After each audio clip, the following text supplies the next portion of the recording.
Welcome to another episode of Financial Fortitude, the podcast that equips you with the wisdom to make sound financial decisions in a complex world. Today, we're diving into the timely topic of open enrollment for employee group benefits.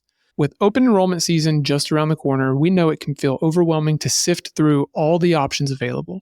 Which benefits are truly valuable, and which ones might end up costing you more than they're worth. Whether you're looking at healthcare plans, life insurance, or even more specialized benefits like disability or legal, today we're breaking down which options offer the most bang for your buck and which ones you might want to reconsider. We'll explore how to approach these decisions from a probability perspective, ensuring you're not overspending on unlikely scenarios. So if you're ready to take control of your benefits package and make smarter financial choices, stay tuned.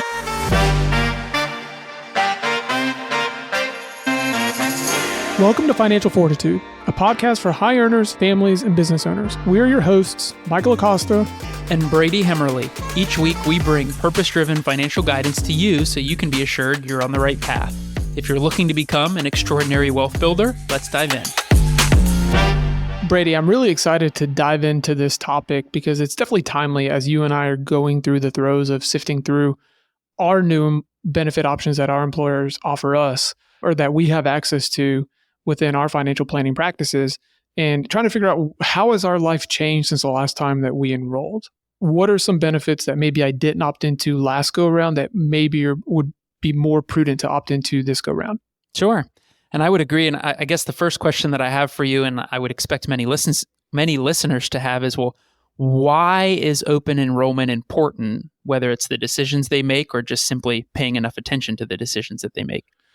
Open enrollment's important because you're going to be locked into these benefit options for at least the next 12 months or so. And open enrollment, or what we like to refer to as open season, is typically going to occur in the fall, right? You're going to start to get your welcome packets or your employee benefit guides sometime in October, and then open enrollment's going to be within like a 7 to 10 day window sometime in November.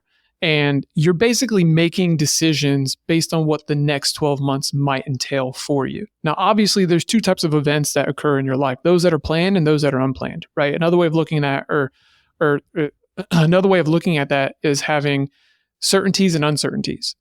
And when it comes to certainties, those are things that we can easily budget for. But when there's a lot of uncertainties in the future, that's where it really makes sense to try and transfer that risk to somebody else. There's some sort of opportunity cost to say, hey, I don't know what the certainty that this is going to occur, but if it does, it could potentially be financially devastating to my financial well-being.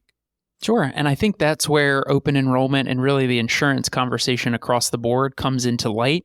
Because why does insurance exist, right? It's to aid and transfer those true uncertainties that clients might have to the insurance company instead of to their personal balance sheet or to their personal situation. Right. And when it comes to open enrollment, it's not just insurance that you're opting into, right? There's retirement benefits. There might be deferred compensation options. There's a lot that goes into it, even pet insurance for those of you who have fur babies. So, it's important to just understand what's being offered because some benefits might be rolling over into the new year. Others might have dropped off depending on how the employers adjusted the overall quality of the benefit package. And costs change. Insurance costs change. The financial strength of different providers change. So it's a matter of just doing your due diligence. Also, how has my family's dynamic shifted since the last time that I enrolled? Did I go from being single to married? Did I go from it just being me and my spouse to now having a dependent or adding an additional dependent? Did I get divorced? Does my spouse now have access to employee benefits when previously they may not have, whether it been them being a homemaker or their just former employer never really offered adequate benefits? So These are all considerations that need to be discerned. And again, don't just take the digital package or the handouts or the invites to the webinars to review the employee benefits and put it into spam or file it away and never look at it again, and then rush through it when it comes time to submit it before it expires, before the window closes. For any listeners who are tuning in now, who perhaps are listening to this not in October or November, and they are saying to themselves, well, this was great, but I now have to wait 9 or 10 months to get back into this period. Talk a little bit more as to, hey, I've already made my elections and either I need or want to make a change, or when is the next time I can make a change? Yeah, so typically there's going to be two options for when it comes to, or I guess two categories would be the better way to phrase it. Two categories of when an individual can adjust their benefits that they've enrolled into. And these are going to be known as triggering life events. So if you change an employer, that's going to be a triggering life event where you have the option of updating the benefits that you've enrolled into, right? Because you're terminating service with one employer and joining someone else. Also, open enrollment season. So every fall when open enrollment starts up, that's going to be a period of time when you can make those adjustments. Other triggering life events would be loss of existing coverages, change in household. So again, whether you just recently got married or whether you've gotten divorced recently, or if you've added a dependent, those are triggering life events where you can go in and make modifications to the bulk, if not all of your benefit elections that you've chosen. Also, in some instances, change in residence. That could affect overall coverage depending on what type of health plan you've opted into, and if you're moving to a different area where there might not be the same level of coverage that was being offered from the previous health care or health insurance that you had opted into. Sure. So I guess as we jump into things, when you think through open enrollment season, what oftentimes are some of the benefits that come to mind or that you see the most questions from client-wise? Yeah, and so I like to break this out into two categories. Core benefits, these are going to be benefits that are typically going to make the most sense in just general situations. And then you have the ancillary benefits where they're more or less things that may add value, but more often than not, it might just be a sunk cost just based on probability of use or probability of payout, even if it is relatively inexpensive. So when I think of those core benefits, it's really the medical insurance. It's going to be, the medical savings plan. So flexible spending account versus health savings account. Also looking at group long-term disability and short-term disability, group term life, your retirement plans, right? So making sure that you're prudently setting money aside for the future. And one that I really like that's become more prominent over the course of the last decade would be legal advice, legal benefit, because it's a great inexpensive way of gaining access to a network of attorneys to be able to help you execute some of the things that a lot of us like to put off.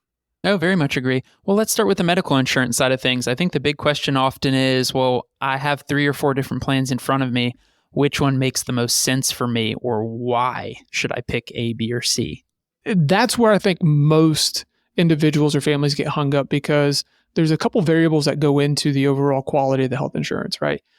At the surface level, it really comes down to how much am I willing to self-insure versus how much am I wanting someone else to cover for me out of pocket up front. That's where you get into low deductible and high deductible plans. Another category or variable that comes into this would be HMOs versus PPOs. HMOs are typically going to be less costly compared to a PPO, typically, but the PPOs typically are going to be more flexible with available providers and who you can go see.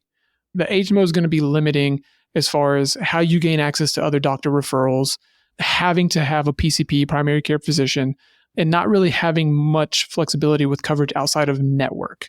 So just think about who are the doctors you go to, what are the things that you typically do on a recurring basis annually for your health, and that should help drive you towards HMO versus PPO, aside from just the overall premiums that you're going to be paying. Yeah. Yep. What I hear there is HMO, less costly or more cost efficient, but just the flexibility is not there. Whereas PPO is more costly or less cost efficient, but there's just way more flexibility and options, and that, hey, I need to go see a new doctor or a doctor that's out of my network or someone that I hadn't ever seen in the past before. Correct. And so that's where I think when you're going through this decision tree, it's okay, am I going to HMO or PPO? And then from there, just right after that, it's a conversation of, well, do I want to have a low deductible or high deductible? What does that even really mean? Like, what's considered a high deductible? Well, the IRS for 2025 defines a high deductible for individuals as being $1,650 and for families being about $3,300.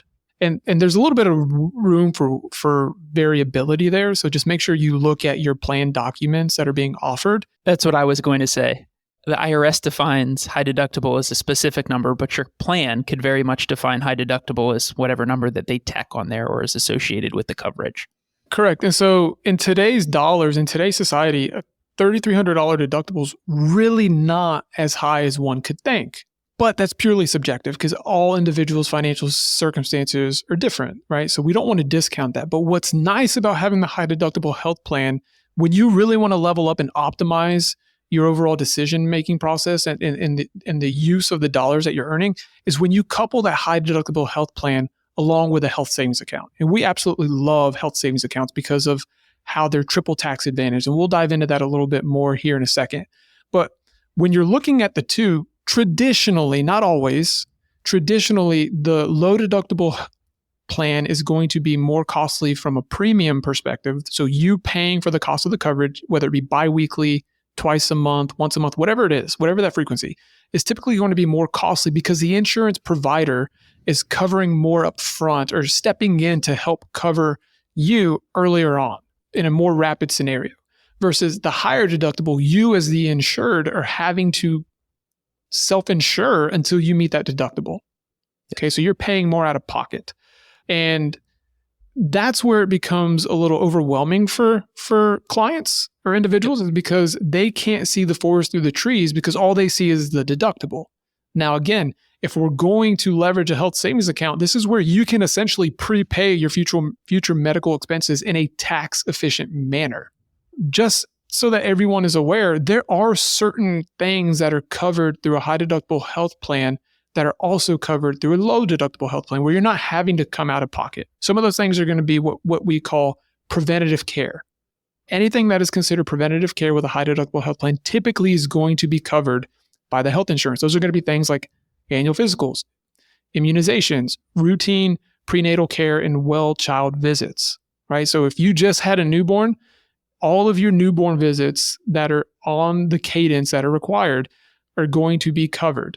One thing you might want to check with your pediatrician for is if you're going in for a well visit for the child, but they're giving the mother some sort of questionnaire or something for postpartum depression, that may not be covered over the preventative care because that's technically for the mother and the preventative care in that case is for the child. Right. So just be aware because we've got caught off guard by that. That's a personal experience there. So again, routine prenatal care, well child visits, screening services like cancer, heart disease, vision and hearing, and then obesity, weight loss, and a slew of other services. Now, pros, what are some pros and cons to high deductible health plans? So the pros to high deductible health plans are often that, and you mentioned it, premiums are lower.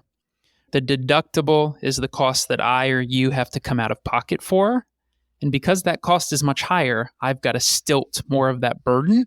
The premiums are lower on a biweekly basis, which is great for most of us if we're not going to the doctor often, or perhaps we just don't see regular medical costs. In those instances, I'd rather pay less for my premium than pay more. Another pro to the high deductible plan is the use of that HSA, the ability to save tax deferred into an account, see those funds continue to grow without a tax bill, and then use those funds to satisfy your deductible at some point in the future or work towards other medical costs. An additional pro is that your employer oftentimes offers benefits with that HSA or even contributions into that account, as the example. And a pro is oftentimes just the general flexibility if you're on the PPO side of things. I can go see doctors both in my network and out of my network. Are there any cons to being in a high deductible health plan? So cons are, and it's not a shock, right? It's the cost of that deductible. Because I am now stilting more of the medical risk or the healthcare cost risk. If a client has a surprise and needs to go to the doctor and was not otherwise expecting to, in those instances, well, I've got to come more out of pocket, or more money has to come out of my financial balance sheet to hit that deductible first before the insurance company really starts to step in. So it's more just so in those unexpected or uncertain scenarios, how much do I have to come out of pocket for the coverage? Whereas a low deductible plan, the benchmark's lower, right? I don't have to come out of pocket as much because the insurance company's sharing more of those costs. Got you. And so one generalization that I would make is that if you're healthy and you don't frequent the doctor outside of preventative care, high deductible health plan could make a whole lot of sense. And one strategy that you might want to consider, or at least look over, would be comparing the cost and premiums of the low deductible plan and the high deductible plan, whatever that cost savings is per premium payment, trying to commit to saving that and putting it in either a flexible spending account or a health savings account, right? Because then what you're doing is you're taking that cost savings that would have been going to premiums and setting money aside for a delayed gratification to cover a qualifying medical expense in a tax efficient manner. Yep. Another generalization would be if you know that you're going to have a costly procedure done in a given year, you may want to go with a low deductible plan. That way you hit your deductible sooner and you're having to come out of pocket less as far as the overall cost. And you'd want to compare what the overall cost is for the health insurance on the year versus the procedure if you were to pay for that out of pocket. But then once you meet your deductible, you can go visit all the specialists you want. And a lot of the times, the bulk of it's going to be covered by the insurance, right? Which is why you see so many individuals or hear so many individuals hitting their deductible. And then now they're going and seeing everybody under the sun just to make sure that they're fully covered. But let's go ahead and segue into the next topic of flexible spending accounts and health savings accounts, right? And there's multiple types of flexible spending accounts, but the ones that we're going to focus on in this conversation is primarily going to be the medical flexible spending account or the healthcare flexible spending account compared to the health savings account. Well, what's the allure to both the FSA and the HSA? The allure or the benefit are both are tax advantaged. What does tax advantage mean in this circumstance is if you make a contribution to an FSA or an HSA, you have the ability to what is deduct that expense from your overall income. Save money on taxes. The company itself, through setting up these plans, gives you an opportunity to make a tax-deductible contribution, which is great. Now, an FSA works in a manner in which the maximum contribution per employee is $3,200 a year, and you can spend tax-free those FSA dollars on qualifying medical expenses. So the way that I or see and hear that is, well, I can save money and not pay taxes on it. And then when it comes time to use those funds on medical expenses, I don't have to pay taxes on it. Well, that sounds almost too good to be true. Why wouldn't everybody use the FSA and just go ahead and try to defer $3,200 per year? So that is where the primary difference between the FSA and the HSA comes into place or into play. And it is that the FSA functions as a use it or lose it type of account. And what that essentially means is, hey, I've saved my $3,200.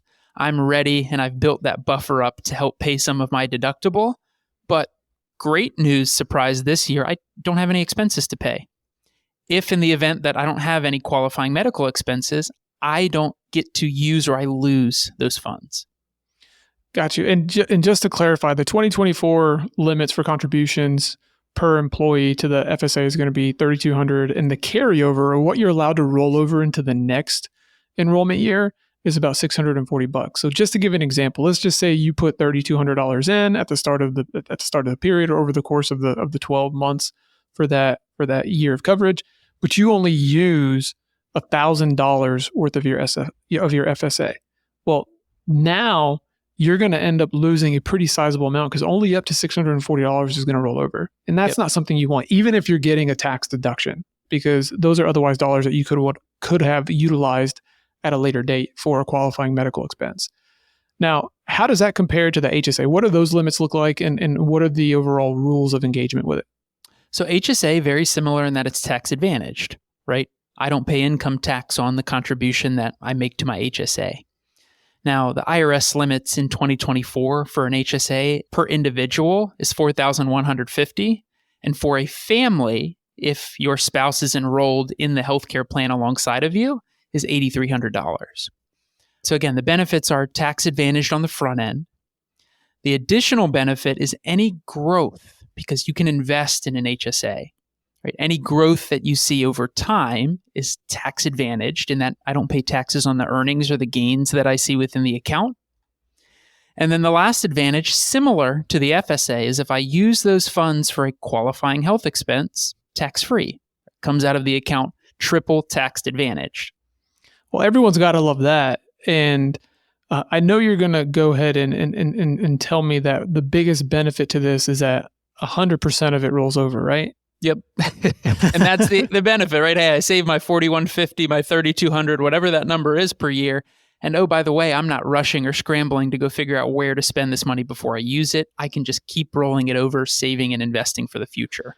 Yeah, and that's where you're not forced to go to the pharmacy and just start buying things that qualify, like, Band-Aids and bandages and everything else, and now you're putting it all in your pantry and it's just taking up space so that you don't lose those dollars in the FSA. Now, what's really neat, just to give an example, is that if I'm 30 years old, or let's just say I'm 35, and I plan on working another 30 years, that's going to take me to age 65. If I maximize the utilization of my HSA and I just put $4,150 a year into that HSA, and let's just say I don't use a dime of it because I'm healthy for those 30 years. Probably very unlikely, but let's just roll with it. And let's just say that the contribution amount increases annually by 3%, cost of living adjustment for the amount that the IRS allows us to defer into an HSA. And let's say we start investing that. And let's say we average over the course of 30 years an 8% net return. When I get into retirement, when I decide to exit the workforce and head into my glory years of living off of a fixed income, I now have, at a minimum, close to $684,000 in a triple tax advantaged bucket where I can use this now during a period of time where I'm probably going to have increased expenses for medical care, whether it's going and seeing more specialists on a recurring basis. Because as much as it stinks, as human beings, as we get older, our overall health is subject to decay. Oh, certainly. Yep. That's where most medical costs in the United States are found, right? It's individuals over 50, over 60 years old who have lived healthy lives, and then they start to slow down, right? I think most of us have parents or grandparents that we've seen medical costs ramp up later rather than earlier. So getting those tax benefits early can help as you build wealth, and then receiving or seeing those tax benefits later when you actually go to spend your wealth is a huge benefit. So just so everyone's aware, it's encouraged that depending on which account you enroll in, whether it's the FSA versus the HSA, that you look at what are the qualifying medical expenses that you can spend these dollars on in a tax efficient manner, right? Some high level examples would be deductible payments from doctor's visits, prescriptions, hearing aids, long-term care premiums, which again is huge if you can proactively set funds aside in a triple tax advantage manner. Insulin, as well as contact lenses, glasses, so on and so forth. So again, just look at the list, see what's been added or excluded from years past, and make sure that you're setting yourself up for success with triple tax advantage dollars. One thing that I will add is that if you can utilize the health savings account along with your pre-tax retirement contributions, your deferred contributions, this is an excellent and powerful tool to improve your overall student loan forgiveness strategy. So go back and listen to our previous episode where we talked about maximizing your student loan forgiveness as a graduating medical student or anyone who has federal student loans and qualifies for public service loan forgiveness or time-based forgiveness. Being able to defer more and reduce your adjusted gross income is really going to help you. So let's summarize there. What I'm hearing is once we've decided what flexibility looks like or what flexibility someone's looking for, the next place in determining, well, do I go low deductible or high deductible? What are things to think about? Thoughts there are, over the course of the next year or until my next life change, what type of medical expenses am I expecting? If I'm expecting a lot of medical expenses or perhaps have a planned procedure, low deductible might make more sense. I know I'm going to spend that money. Whereas someone who is not expecting medical expenses or has rarely seen medical expenses in the past, a high deductible plan may make more sense for that person. And then in addition to that, the next thought is, well, from an uncertainty perspective, what happens if I have a surprise or an uncertain event that comes and kind of shocks my world? The thought there is, well, do I have the financial strength in my balance sheet to cover the deductible? And how is that going to affect my overall financial plan or my day-to-day? For clients who don't have as much liquidity, who are really working on saving their emergency fund, a low deductible plan might prevent really high-risk, disastrous financial circumstances. Or for clients who have strong liquidity, who have a strong emergency fund, who have even perhaps an HSA that they've been using in the past, continuing to use or using a high deductible plan might be best. Absolutely. Absolutely. Now, continuing on with some of these core benefits that we think are worth looking at or at least considering, Group long-term disability and short-term disability, I'm not going to spend a ton of time here just because we had an entire episode back on episode 6 entitled Protecting Your Greatest and Biggest Asset. Short-term disability is something that's often overlooked, especially among young, healthy professionals. It's highly encouraged that professionals opt into short-term disability. Typically, it's going to cover you up to about 180 days in the event something happens, right? But where it's most powerful and where we see it come up most frequently is from maternity leave. A young professional gets pregnant and they deliver the child, and now they want to be able to replace a percentage of their income while they're at home with that child. Typically, it's going to be about 6 weeks. In some instances, it could be 8 if you buy up. So it's encouraged that you get the short-term disability. A lot of times that might even be covered by your employer. So it's free. Definitely consider opting into that. On the long-term disability side, consider opting into it as well. There's typically going to be a basic option as well as a buy-up option. More often than not, the basic option is adequate, at least on the surface level, to get a baseline of coverage that's going to replace a percentage of your income. More often than not, group coverage is going to replace 60% of your gross earnings. But you have to make sure that you confirm, is it my base salary or base salary plus incentive comp or base salary plus commissions? Because you want to make sure that you know exactly what's going to be replaced.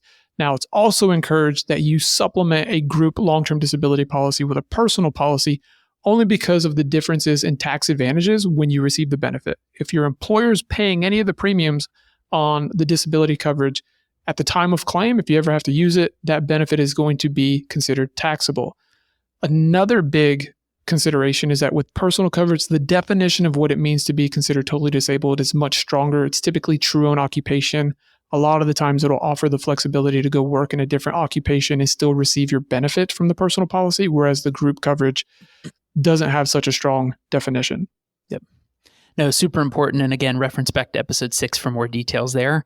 Let's talk about group life, because it's very frequent that clients are asking us, should I opt in? How much should I opt into? There's this other thing called AD&D. What does that all mean? Talk to us about what are considerations to make here without just checking the boxes. Yeah, a lot of the times group term life is going to be offered. It's either going to be 1 extra salary, 2 extra salary, 3 extra salary, up to a cap. Most often we'll see it's going to be anywhere from 1 to 3 extra salary, capped at about $500,000. If you go over a certain threshold in group term life, then the cost of the coverage starts to become taxable to you as the insured, whatever you're opting into. A lot of employers will offer basic group term life, in some instances $50,000 or 1 extra base salary at no cost to you. Again, a great freebie. Go ahead and opt into it, because if it's free, it's for me, right? Yeah, if it's free, it's for me. A lot of the times, not always, right? You can't. There needs to be an exception to the rule there. No, but in all seriousness, it's a great way to have some death benefit tied to you, protecting you and your family in the event you don't come home one day. The good thing about group benefits is that very limited underwriting requirements, whether it's the disability coverage or the life insurance coverage. So if you're someone who's unhealthy, we want to load up on as much term life insurance as we possibly can, because we know it's going to be either very costly or very difficult to get approved out in the marketplace, where it's more customized and catered to the individual. Again, there are going to be limitations in how much coverage you can get in just the basic group coverage. They may offer supplemental. Some of those may require underwriting. You would just have to look at the situation. If you're healthy and you're younger, maximizing the freebie group term insurance and coupling it with a portable personal policy would be more efficient, in my opinion, and more purposeful, because then you don't have to worry about, if you change your job, if you get let go, losing that coverage. It follows you wherever you go, and you can lock in those rates fixed based on your quality of health versus the quality of the health of the group of the insureds at the employer for the next 15, 20, or 30 years. And I think that's something worth noting, Michael, because what we oftentimes see, and is very much hidden in some circumstances, is group life oftentimes looks or feels cost efficient on the surface, but the costs are graded in that as you get older or as you step into older age bands, the cost of group life insurance gets more expensive. So for a young person, consistently rebuying group coverage you end up feeling an increase in cost over time, and you don't have that portability, or you don't have that true control. Whereas someone who is older in that instance, they are in a higher priced band, but it's oftentimes more difficult to get additional coverage if you're older, if you're unhealthy, if you've had a medical condition in the past. Not only that, but I've witnessed firsthand where a client who's in an older age group, an older age band, their premiums for the group coverage was going up and the amount of coverage was being reduced. So instead of having 100% coverage of whatever the amount that was being allotted, they're only going to get 65% of the coverage. And that's during a period of time when it's probably more desirable, right? Because of where they're at in their working career and just overall life journey. So again, when you're looking at that, just consider where you're at, what your family needs are, what the plan is in the event that you or a loved one don't come home one day, and what you want the family dynamic to look like moving forward, going from 2 spouses to 1. Shifting gears, let's talk about retirement plans. We're not going to spend a ton of time here because this is an entire episode in itself, right? Or maybe even multiple episodes. But this is also where a lot of people want to spend their time because saving for retirement is exciting, right? That's where the returns come from. That's where the market excitement comes from. And that's where your future spending is going to come from. There's different types of retirement plans that most employers will provide. A lot of times you may have all of them. You'll have a combination. It depends if you work in the public service sector versus the private sector. And so typically you're going to see 401ks, 403bs, 401as, and 457 plans. So let's just focus primarily on the 401ks and 403bs for the time being. More often than not, you're going to have an opportunity to max that out. And there's certain limits. So definitely refer to the IRS tables on what the limits are for someone who's under the age of 50 versus someone who's over the age of 50. You get a catch-up provision if you're over the age of 50 so that you can defer a little bit more. Most plans today are optimized to allow pre-tax contributions as well as or the option for Roth contributions. And just keep in mind, Roth 401ks, Roth 403bs do not have income phase-out limits like individual Roth IRAs do. So you can still contribute to those even if you make too much money to contribute to an individual Roth IRA. The question that often comes up is, well, should I be Rothing or should I be pre-taxing? What are your thoughts on that? So it's an interesting question, right? Because at the end of the day, a lot of the certainties or perhaps uncertainties in how to answer this question oftentimes are based on unknown tax rules or tax rates later. So for the majority of the time, for individuals who are early in their careers, just getting started, in objectively a lower or the lower end of the income tax brackets, it makes sense to consider a Roth IRA as opposed to a pre-tax IRA. I'm going to pay low taxes now. I'm going to see tax-free growth until retirement, and then retirement tax-free. That's what we'd all love.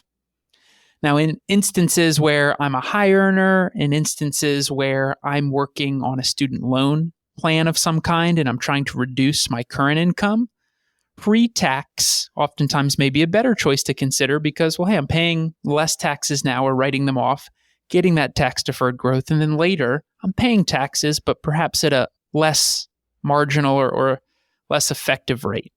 So I think oftentimes the benchmark that we use to at least begin to make that type of guidance is if your effective rate is somewhere at or around the 20 to 22% mark, it makes a lot of sense to consider Roth. If your effective rate, you're in a higher tax bracket now and all of your income is getting taxed at more than that 20 or 22%, it's time to have a conversation with a tax professional to consider, hey, just a pre-tax contribution makes sense here. Correct. And again, the effective tax rate is going to be the weighted average of the actual taxes you paid in that given year, as opposed to the marginal tax rate being the IRS tax brackets for someone who's single versus married filing jointly versus married filing separately, and having those different breakpoints based on the level of income you're earning and then being taxed at different amounts. When you're enrolling into your retirement plan, typically what we'll recommend initially is, hey, let's just go ahead and contribute up to whatever the employer will match so that we're not foregoing any sort of quote unquote free money. Now, the reason why I say quote unquote is because the free money that they're offering is typically going to be tied to a vesting schedule. So if you're new at a job and let's just say it's a 5-year vesting schedule and you leave in year 2, you're not getting 100% of whatever your employer matched. You're only going to get probably 20 or 40% of that. So just be considerate of that because you also need to make sure that you're saving in the right areas outside of your retirement plan, because any dollar you put into a 401k is quote unquote locked up until age 59 and a half at the earliest, or you're going to be hit with penalties, 10% early withdrawal penalty. And depending on the tax registration of it, pre-tax versus Roth, there could be some ordinary taxes with that as well. So again, just make sure that you have some optimal asset diversification as far as where you're putting your money from an annual savings rate perspective, right? Because we all want to strive to become extraordinary wealth builders. And ultimately, that's where the benefit of an employer-sponsored retirement plan comes from. Benefit one, it gives you the opportunity to pick and choose at larger dollar amounts how to save from a tax perspective. Benefit number two, if it's free, it's for me, it's the match, right? I love taking advantage of a free contribution that I don't have to make or I don't have to save on my behalf. But at the end of the day, this benefit looks, feels oftentimes shiny, flashy, something that a young professional has to do. But if we look under the hood and say, well, hey, from a savings perspective, I need to make sure that I'm saving for my short-term goals alongside of my long-term goals. Hey, from a matching perspective, I might not see all of this money. It's about really weighing, well, how much is important here? And we'll go into more of that, I'm sure, on future episodes. The last core benefit that I really like, and I mentioned this early on in the conversation today, was the legal benefit. This is a great way to gain access to a network of attorneys in your local area or even nationally to where you can reach out, you can vet them. And then if you need to get your legal documents in order, because that's usually something that most of us will drag our feet on and not even think about, you can get it implemented typically at a reduced cost versus if you were to go to a boutique family office somewhere locally. Now, there's pros and cons to each. Usually, if you're going to be in a boutique office locally, there's going to be more of a white glove service, more personalization to it, more of a personal relationship versus going into this network of other attorneys. You may not get the same quality of care. Now, the other things that you can use this benefit for would be if you were purchasing a home and you need a closing attorney, you can go to this network. If you are purchasing a brand new car and you want somebody to review the contract for you, you can go to this network. So there are multiple benefits to having this at a reduced cost. And if you decide you don't need it the next year because you're not having a life event that warrants it, then you can drop it. Just don't re-enroll into it. But you do have that flexibility. Well, Michael, at this point, we've talked through all of the benefits that you and I would consider most important when running through open enrollment. I think all that's left is really just to review what benefits to individuals perhaps reconsider or maybe not even select because they might not be worth it. I think the biggest one or the questions that we get most often up front are on child life insurance or life insurance for dependents. Talk a little bit about that. It's oftentimes even beyond that, right? Because some employers offer really robust benefit packages. And it can be so great to have all these options to choose from. And sometimes we just enroll in things that don't necessarily really add much value. And one of the things that you mentioned specifically would be voluntary life insurance for dependents. Typically children, you could also get it for your spouse. And I would say it's somewhat hand in hand. And to be overly just transparent, these are our opinions, not necessarily direct recommendations. So if you feel otherwise, that's perfectly fine. You need to do what you feel is in the best interest of you and your family.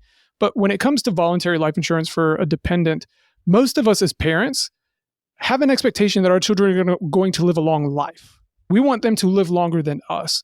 And with these benefits, they're very inexpensive. You might spend, somewhere between $5 to $10 a year for about $10,000 in death benefit on a child. Very inexpensive.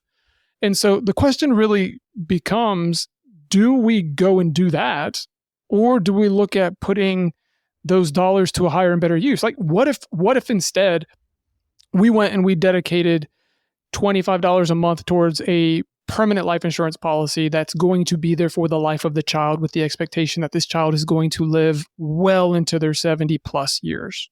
And it's a different conversation for a different day to talk about permanent life insurance for children.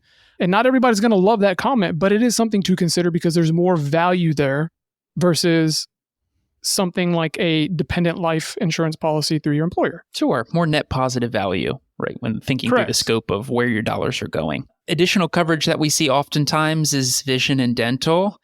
Oftentimes from an open enrollment standpoint, these are pretty basic, right? You don't have a lot of options. There aren't a ton of choices. We do think it's very important that clients have dental insurance, vision insurance, especially if they do suspect to have any dental needs or vision needs through the year. And I would even say that it's important to discern where are you at financially, because you might not opt into dental care. Maybe you're someone who has perfect teeth, very limited needs and going to the dentist aside from maybe one cleaning a year, which you might negotiate that price with your dentist if you're not going to have the dental insurance. But if you have an accident, you knock one of your teeth out, you need a root canal, whatever, you don't have the insurance, that's where it can become overly expensive on your cash flow. So if you haven't prepared efficiently and created enough of an emergency fund or enough liquidity on your balance sheet that you can access to cover an unexpected life event, then that's where having the insurance comes into play, right? It goes back to that conversation of, for things that are typically unpredictable or that there's high uncertainties around, you typically want to ensure that for things that there are certainties around and that are predictable, you can budget for. Another thing is, if you're a young family and you have children, you probably don't need to have the children on the dental care or on the dental insurance for the first couple years, right? At least until their teeth come in. So just keep that in mind as well. Same thing with vision, right? And these are things that are often overlooked, or often we just think, hey, we need to go ahead and enroll because we now have a child. But more often than not, it's not the case that you're going to utilize it for the children, at least until they're a little bit older, maybe 3, 4, or 5. And again, the teeth start coming in, and maybe the doctor, the pediatrician, actually identifies that the child has some sort of stigmatism or something going on with their eyes that warrants the coverage or going and seeing a specialist. Another benefit that clients are eager to enroll in is accidental death and dismemberment insurance. And I don't know if everyone who enrolls in it truly understands how it operates, how it works, what the real benefit is. But my opinion on the matter is that with accidental death and dismemberment, unless you're within a specific occupation or working sector, it can really provide a false sense of security for you and your family.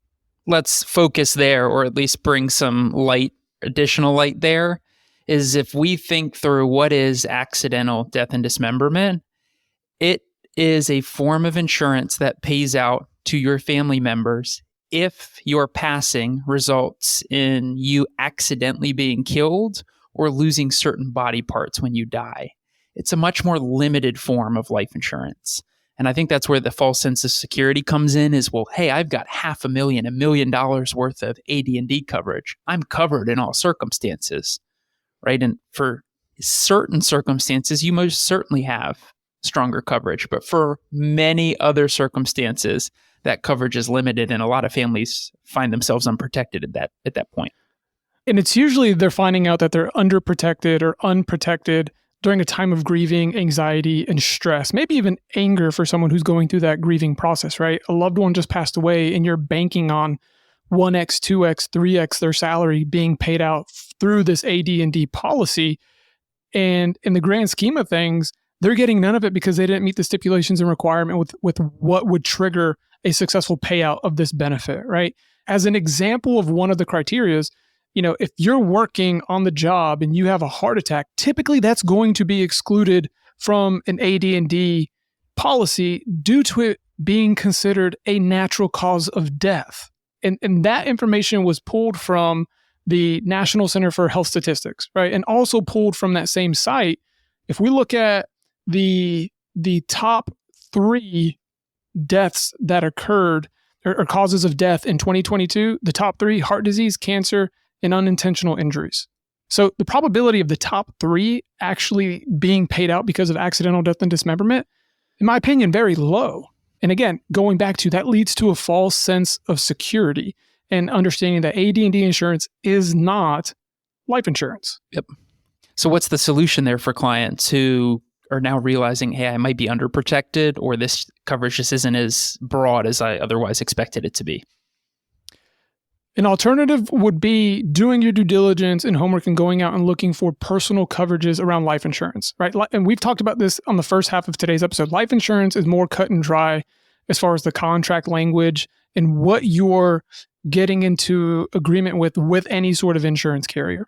The way that I explain it often is that it's more concise in the sense that if you die, then there's a high probability that it's going to pay out because it's based on the insured's life, right? And there's more that goes into it. I'm oversimplifying it because there are some exclusionary things within like the first 2 years that I'm not going to get into great details about, but it's worth at least going out into the marketplace and doing your own due diligence and research to figure out, does it make more sense for me to have life insurance as opposed to additional AD&D insurance? Now, if you work within a specific sector, let's just say you work in a hospital system, or you're a police officer, or you're in the military, or you're a firefighter, or you're an EMT, there is a higher probability for you that AD&D might pay out because of the line of work that you're in.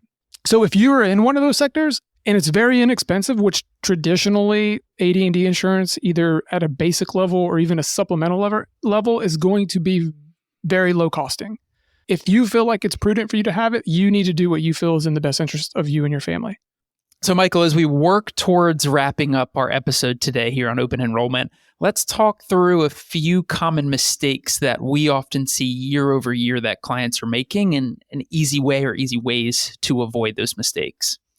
I would say the biggest mistake that we come across is just automatically renewing or re-enrolling into the exact same benefits that you had done previously. And typically what will lead into that is procrastinating and waiting to the last day to actually complete your open enrollment benefit elections and then feeling almost handcuffed into making that decision. They typically will give you maybe a week, 2 weeks, and give you all the information about a month in advance. This is a period of time where if you're working with a financial advisor, this is a great opportunity for you to send them your benefit guide and the cost summaries so that they can at least compare and contrast what you opted into last year as well as where your life is today. Did you add a new dependent? Did the wife who might have been a homemaker go back into the workforce? And so now we have 2 benefit packages to look at, right? Or maybe even the stay-at-home dads that went back into the workforce. Yep. And then there's just simply additional risks in, well, how has my life changed since I've last made the benefit elections? And what might my life look like over the course of the next year?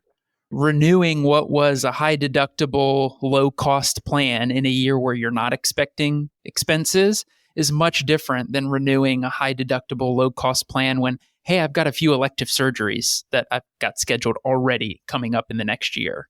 Correct. And it even goes even further to build off of what you just mentioned. How has my life changed in the sense that, am I still just as healthy as I was the year prior? Yep. Because if I'm someone who maybe had a negative life event from a health perspective, maybe I had a health scare, how has that impacted my insurability as an individual in the private marketplace? The private marketplace can be more competitive with how the strength of coverage is going to be designed in favor of the individual as opposed to sharing and pulling the risk across a large group of employees. So if you're now no longer insurable because of a health scare, maybe now's the time to increase the amount of both basic employer group options plus the voluntary options specific to the life insurance and the AD&D. Yep. No, totally agree there. I think another big thing that we oftentimes see is just really what is underestimating costs or just over-insuring. It's very frequent that we see clients elect into or automatically renew their coverage without really comparing costs or understanding, well, what am I giving up by making these elections or paying for these benefits? And an easy way to consider a look at that is overinsurance, right? For clients who, as an example, do not have any scheduled medical procedures, for clients who are generally quite healthy, and for clients who have a good emergency fund built, is purchasing into or electing into the lowest deductible, highest cost plan best for them? In many cases, no, right? You're overpaying for insurance that you otherwise don't need. Right. And I would even say that it goes a little bit further from a psychological standpoint, that it's more behavioral than anything else because of maybe a fear of the unknown, right? Well, what if I do have to go visit the doctor unscheduled, right? That's not considered a preventative appointment or preventative care. And I then get a large bill because I didn't have that low deductible plan when I was previously responsible for just paying a copay. Yep. This is where if you build the disciplined habits of increasing what you're saving, that comes from the cost savings from being in a cheaper health insurance plan. This is where you're prepaying yourself for any future unexpected medical event that might occur, at least until you meet or satisfy your deductible. Yep. And that almost leads perfectly into the last major mistake that we see in how clients overlook their open enrollment options. It's just ignoring the HSA, the FSA, the savings options that are awarded to individuals by participating in certain plans.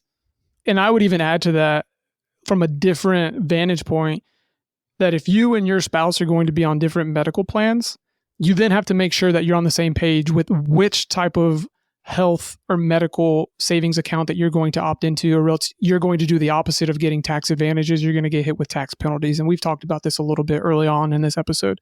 So if you are given the option for a health savings account or flexible spending account, I think it should be considered as something that could complement your overall annual savings goals as well as your overall tax reduction strategies. And this is where working with a trusted financial advisor and CPA could be beneficial for you long term. Now, as we wrap up today's episode, I think we've provided a lot of insights and considerations now that we're in the middle of open enrollment season. If you were going to summarize this in a couple sentences, what do you think the biggest takeaway or at least action item is for all of our listeners? The biggest takeaways that I have, at least from today's conversation and through the conversations that we typically have with clients, is to try to just have the best possible understanding of what their core benefit package looks like, right? What are the most important benefits that you really need to dig into? What are benefits that you don't need to spend too much time on? And then from there, it's coordinating the benefit elections that you're making based on what your financial situation looks like and the comforts that you and your family have for or with risk, right? And by coordinating what your core benefits look like with what your financial situation looks like, the path to what's best for me is going to become more clear. And then at the end of the day, the true effort or action is going to be to consistently check in with how is this plan serving me through the year, and every time that next open enrollment season comes, to reevaluate how has my life changed, how has my benefits package changed, and what new elections may be best for me to consider opting into. Great. I love it. And I will reiterate, if you're working with a financial advisor, you should be pinging them, giving them the information as to how your benefits have changed so that you can then be guided towards the most efficient options based on where your life is at in that given moment in time. So if you found this episode helpful, please like, subscribe wherever you listen to podcasts. Also be sure to share it with friends, family, and colleagues. And for more valuable insights, visit us at www.genesiswealthplanning.com/podcast.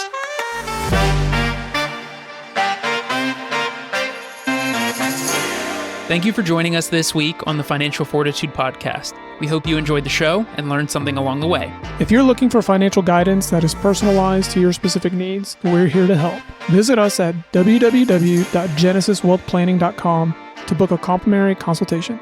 That's it for today. Make sure you subscribe so you don't miss out on future episodes. And as always, please share with others you feel could benefit from the show. See you next time.